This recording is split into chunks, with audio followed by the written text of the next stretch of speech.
In this video, we'll be having a look at the 10 coolest airports in the world. Of course, there's no official way of measuring coolness, so the list is based on my opinion, but I hope to show you some fascinating airports nonetheless. With that being said, let's get started with the airport in 10th place, which is Innsbruck Airport. Innsbruck is located in the east of Austria, and what makes this airport particularly special is the challenging approach for landing aircraft. Innsbruck is surrounded by mountains, so pilots coming into land need to carefully navigate between them to stay clear of the terrain. The mountains also create some vicious wind currents, which adds to the challenge. Despite all the difficulties the mountains cause, they make for a really nice view. Another impressive thing about Innsbruck is that even with all the difficulties I just mentioned, the airport can handle airplanes as big as the Boeing 767. Next up on the list is an airport that really can't handle big airplanes at all, but for a very good reason, and that's Saba's Airport in the Dutch Caribbean. Saba is famous for having the shortest commercial runway in the world, at just 400 meters or 1,300 feet. For context, New York JFK's shortest runway is 2,560 meters or 8,400 feet. Obviously, Saba can only handle small airplanes, which is why most flights there will be operated with a Twin Otter, which has incredible short takeoff and landing capabilities. It's often so quick to stop that it doesn't even use anywhere near the whole runway, which is quite comforting to know. But 8th place is the complete opposite of comforting.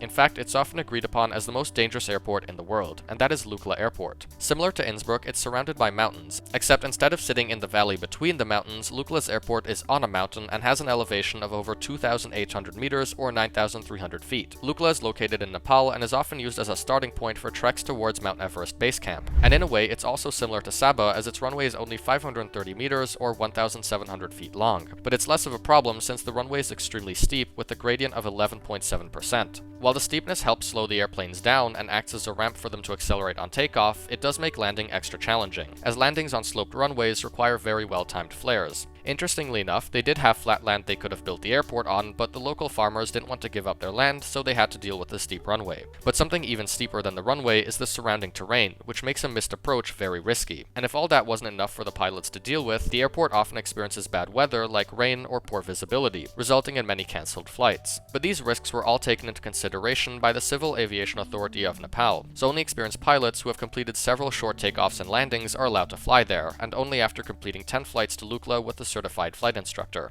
Next on the list is an airport with an approach as impressive as Lukla, except airplanes as big as the Airbus A330 regularly fly there, and that is Paro International Airport. Paro is the only international airport in Bhutan, and it's located deep in a valley like Innsbruck. The surrounding peaks reach up to 5,500 meters or 18,000 feet, meaning that pilots have to fly very precisely between the mountains. The part that makes Paro so impressive though is that there's high terrain just before the runway, so pilots have to make a sharp turn just before landing to go around the terrain and line up with the runway. Only a small handful of pilots are trained and certified to land at Paro, and even then, Paro can only be flown into when the visibility is good and during daylight hours. And it's for a very good reason that the airport is restricted to a few experienced pilots. Back when we had the COVID pandemic, a Boeing 737-300 with COVID vaccines was being flown to Paro. Despite both the pilots being captains and there being a local pilot guiding them in the jump seat, they ended up having an unstabilized approach and a hard landing, which resulted in a very viral video. The next airport on the list also requires that pilots have special training in order to fly there, and that's Saint Barthlélemy. Saint Barthlélemy is located in the Caribbean, and while it can't handle huge airplanes, its approach remains far from a regular sight. Airplanes coming into land in Saint Barthlélemy pass just a few feet above a busy roundabout before making a steep dive towards the runway. This steep dive has to be done to ensure the pilots can use as much runway as possible and come to a stop before overrunning into the beach. Flying the descent requires that the pilots manage their speed and altitude very carefully. If the airplane speeds up too much, getting it down onto the runway and to a stop on time becomes risky. But if the dive is entered too slow, not enough speed will be gained to properly flare and will result in a firm or hard landing. You might wonder why they do this crazy approach instead of just landing from the other side, which they actually do sometimes, but not as much due to the winds not being very favorable. Additionally, doing a go-around too late would become impossible due to the hill being in front of them, so it isn't necessarily a great option either. Speaking of unfavorable winds, the next airport on the list is Gibraltar International Airport, which is known for having strong crosswinds due to the big rock next to the airport. But if you take a closer look at the runway, you'll notice what really made it get onto 5th place. Gibraltar's airport is located on the island of Gibraltar, a British overseas territory located on the southern tip of Spain. And as you may have noticed already, the airport intersects a road, and it's not a road for airport staff, it's literally just a regular road for cars, trucks, buses, and more. This means every time an airplane has to land or take off, they close the road like a road that crosses a railway, except it's a bit more high security. To ensure the safety of landing or departing aircraft, there are police officers at the intersection, and they lay down spike strips so no one enters the active runway. Additionally, the airport staff checks the runway carefully for any foreign object debris left from passing vehicles. The reason for this strange airport layout is simply due to the limited space in Gibraltar, leaving this unique solution as the only option. In fact, the island is so small that in order to allow aircraft like the Airbus A330 to land there, they needed to extend the runway by reclaiming land from the bay, making the runway 1,800 meters or 5,800 feet, which is actually still quite a short runway, but it does the job and allows for several A320s to land there daily. Next up on the list in 4th place is an airport which I've actually gone plane spotting at myself, and that's Skiathos Airport. Skiathos is a small island in Greece which is famous for having fantastic low approaches. Similarly to Gibraltar, Skiathos didn't have too much space to build the airport, so they couldn't afford to put their perimeter fence too far from the runway as there'd be no space for a road to go around the airport. This means that the fence, if you can even call it that, is just a few meters away from the runway, making it an incredible view to watch airplanes land. Apart from the cool landings, Skiathos has some really impressive takeoffs too. First, the airplanes come really close to the spotters, and pilots often wave or sometimes even open the window or stop the airplane to wave better. After the spotters and pilots greet each other, the airplane lines up and blows everyone away with its powerful engines. Now, even though there are signs warning people not to expose themselves to the jet blast, I decided to do it anyway, and as long as you have a good stance, you probably won't get blown away, just watch out that stuff doesn't fly into your eyes and face. Obviously, I'm not encouraging you to break the rules, but I'm sure everyone will try it once anyway, so I might as well share my advice. And before we go into 3rd place, I wanted to tell you that I've actually got a video plane spotting at Skiathos, so if you want to experience what it's like there, feel free to watch that video after this one. The link will be in the description.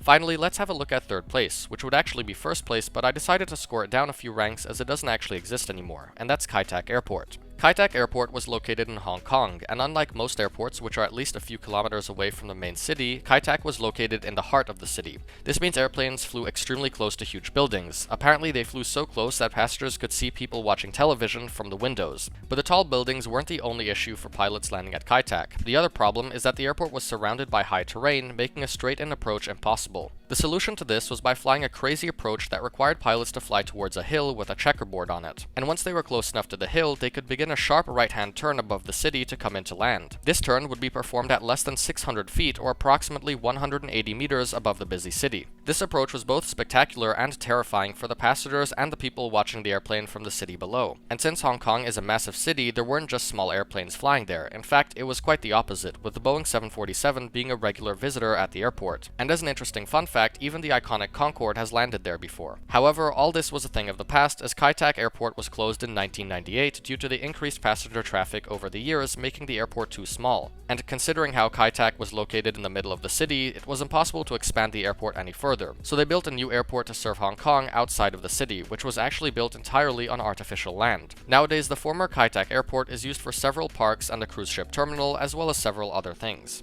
Coming in 2nd place is an airport located on a small island in Portugal, which happens to be where the famous football player Ronaldo comes from, and that is Madeira Airport. Madeira is an incredible airport for 2 main reasons. 1, its impressive runway architecture, and 2, its spectacular approach. Let's first take a look at its runway. Madeira Airport's runway was originally just 1,600 meters or 5,250 feet long, but a few years after a deadly crash caused by an overrun, they decided to extend the runway by another 200 meters or 650 feet. However, that extension wasn't quite enough, so in the year 2000, it was extended again by almost a kilometer or 3,280 feet. What makes it such an incredible engineering accomplishment is how they were able to extend the runway. In most cases, it's just a matter of buying some more land and paving some more runway, but Madeira's challenging topography made it a very complicated plan. You see, the land at the end of the runway was nowhere near flat enough to extend it, so the only 2 solutions were landfill or building a platform supported by nearly 200 columns. Landfill wasn't a practical nor realistic solution, and while building the runway on top of 180 columns wasn't practical either, it was the only choice that there was left. And while that's cool and all, in my opinion, the approach is even cooler. Just like Kai Tak, there's high terrain right in front of the runway, making a straighten approach for runway 05 impossible. The solution to this is by making a nearly 180-degree turn to line up with the runway before the high terrain. And that's already challenging enough, but to make it even harder for the pilots, Madeira is subject to incredibly strong and gusty winds, so go-arounds and bulk landings are quite a common sight for plane spotters there. Now, before we have a look at 1st place, I wanted to remind you that if you enjoyed this video, a like would really be appreciated, and if you want to see more videos like this in the future, feel free to subscribe to the channel too.